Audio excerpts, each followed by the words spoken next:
I never really watched anything that he said about me. What happened was, and I'm gonna say it like this, right? A lot of times, from my angle, like you see how everybody now is hopping into media, and like him included, or quote unquote, or they're doing like shows and doing interviews. So they're getting to see the other side of it, something that I always saw because I've been doing that from the beginning. And what happens is a lot of times, I'm bringing that up because him in particular, he made, I remember I saw he made some kind of a comment about battle rappers being unprofessional. And I found that so funny because that's exactly how I see him. I never knew that me and him had a problem. So the reason why I'm gonna say why I was so upset and why I even did that response is because he had the audacity to tweet mentioning me and saying that I should be canceled out the blue, right? And I'm like, he tied in something that happened with Rapmatic, which had nothing to do with me. I wasn't there, but he knew that. And so what happened was I brought up being unprofessional. There's a lot of unprofessionalism in battle rap, right?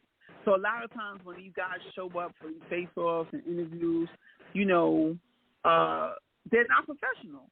You know what I'm saying? I don't say anything. You know, I just try to, like, you know, get the job done.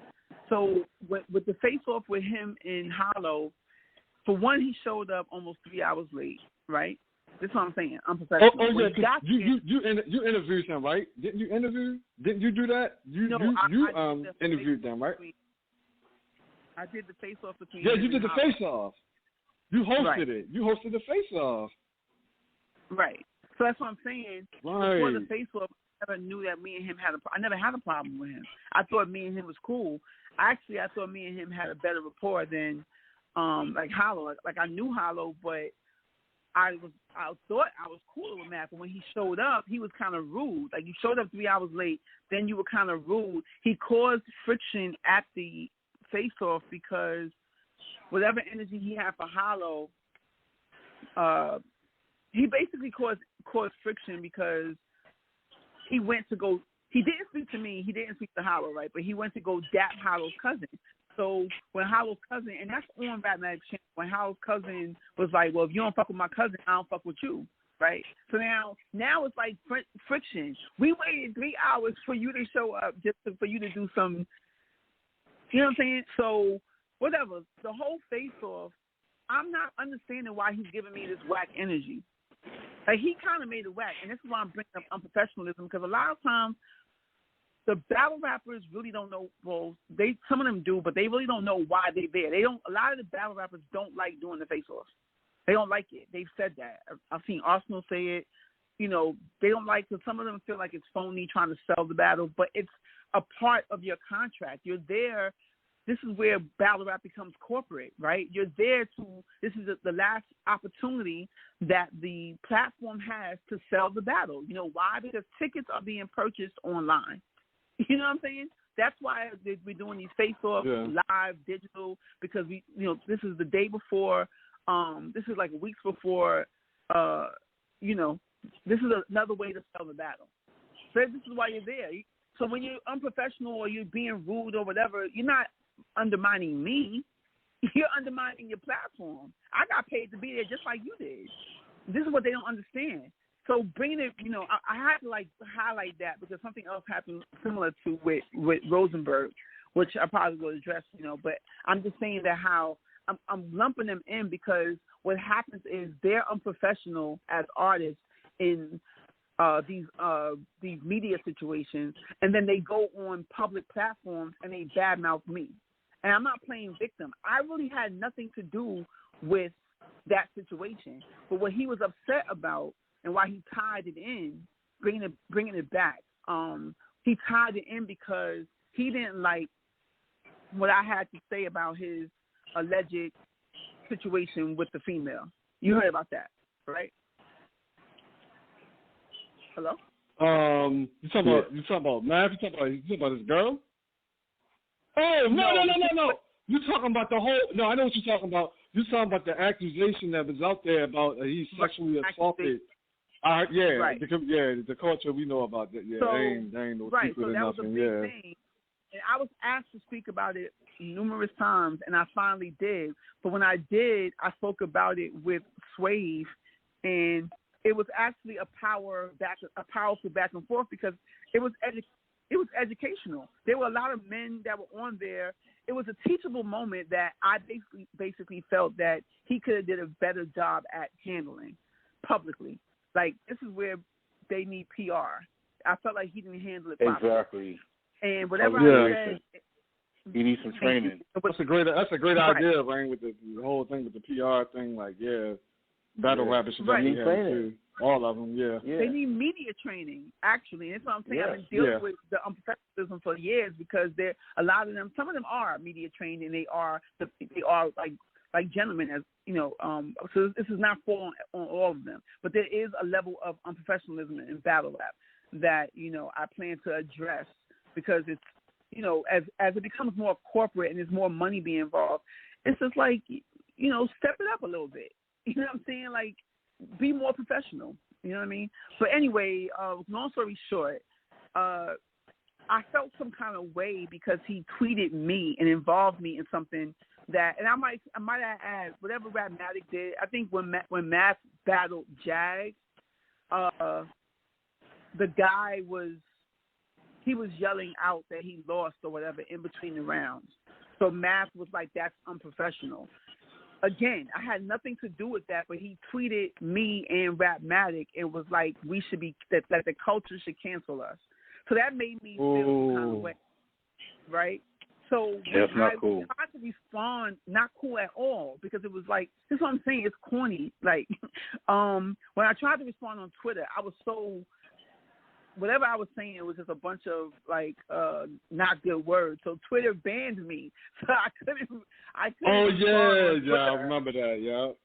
So that's why I did the live, and I, so heated in the moment, and I was like, "Fuck it, I'm just gonna put it out because I wanted to tell the truth, which is my side is the truth. I'm not gonna. This is what it is. I don't know why he tweeted me, but on top of that, just to like wrap it up.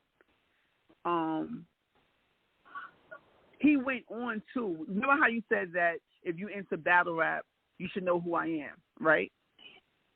Yeah, this guy, for some reason, he on Drink Champs. I'm gonna with Noriega. Nori asked him who I was, and he said he forgot my name. So wow. I saw that. Yeah. And you know what? He should not have done that. Crazy. I only saw it because fans hit me up. I didn't see it. People hit me up like, "How you feel about Math playing you?" I'm like, "Math played me? Like, for what? Like, why would I be mentioned on your Drink Champs interview?" But the fact that he even did that just speaks again to not only the unprofessionalism, but what women have to deal with.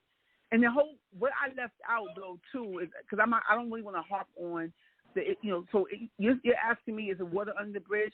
It is what it isn't, because I have not publicly really addressed the false narrative that he put out there, and also really addressed him. Stuff like that is sucker shit. You know what I'm saying? And that shouldn't really even be tolerated. But I feel like a lot of times I'm dealing with stuff like that being a woman. There's so many instances that I've dealt with that I have not went public about. Just off of them being unprofessional, or just off of, where people wonder, everyone talks about the woman that gets ahead by opening her legs, but what about the woman that is getting stunted because she didn't? You know what I'm saying? Talk your talk. So, that's a fact. That's the real of it. Man. I told you, when I seen that I wanted to give you a hug through the screen, because like you've always been a sweetheart. Like when I've ever interacted with you, I've never seen that side of you, ever. Yeah, I never showed like, that. I never whoa. Showed that. But I was so pissed off. Whoa. You wanted all the smoke. Because a lot of times women, we don't get the credit for not saying anything. I was pissed off because I kept quiet about you being a professional and all the whack shit that you did. even with the Nori shit, and even down to him reducing me to trying to bet me a massage. I forgot about that part where he was like, yeah, I saw that. I saw that. You know what I'm saying? Yeah, I saw like, that. A massage, nigga? Like, what are you talking about, a massage? You know what I'm saying? And then actually followed up to press me on Twitter like, what's up with that massage? Like, really? That's when I let him have it. I ate it in the beginning, but that's what I'm saying. I didn't talk about none of that. And then you went on to publicly try to badmouth not really just me, but my business. That's the same thing I can't respect about Rosenberg Raw. He was also unprofessional. But then because I gave my opinion about a prediction, you go on, no, even before that, when, again, I got paid to be there to do the press conference between him and Rex. Him and Rex decided that they didn't have to do it because they were already on Champion. Even though the platform had paid for this press conference, y'all decided to be whack, like y'all undermining me, right? Fine. They had the weakest face-off as far as the press conference go. Every other one, me and Direct, we did our job. This guy goes on Twitter and says that me and Direct should never host a face-off again. What? Why? Oh, that's crazy. Man, I didn't even know about this. That's what I'm trying to say. This is what I've been dealing with. Like, that's unprofessional. You talking about D-Rec like, from Grind Time, D-Rec? Yeah, D-Rec. That's my boy. But I'm just speaking to how they act unprofessional in person, and then they go and badmouth on social media. You know what I'm saying? That's what I don't like. Because it's unwarranted. Yeah. You're unprofessional. I'm being a professional. And you're being unprofessional, but then you find a way to go on social media and say something, negative about me or my business.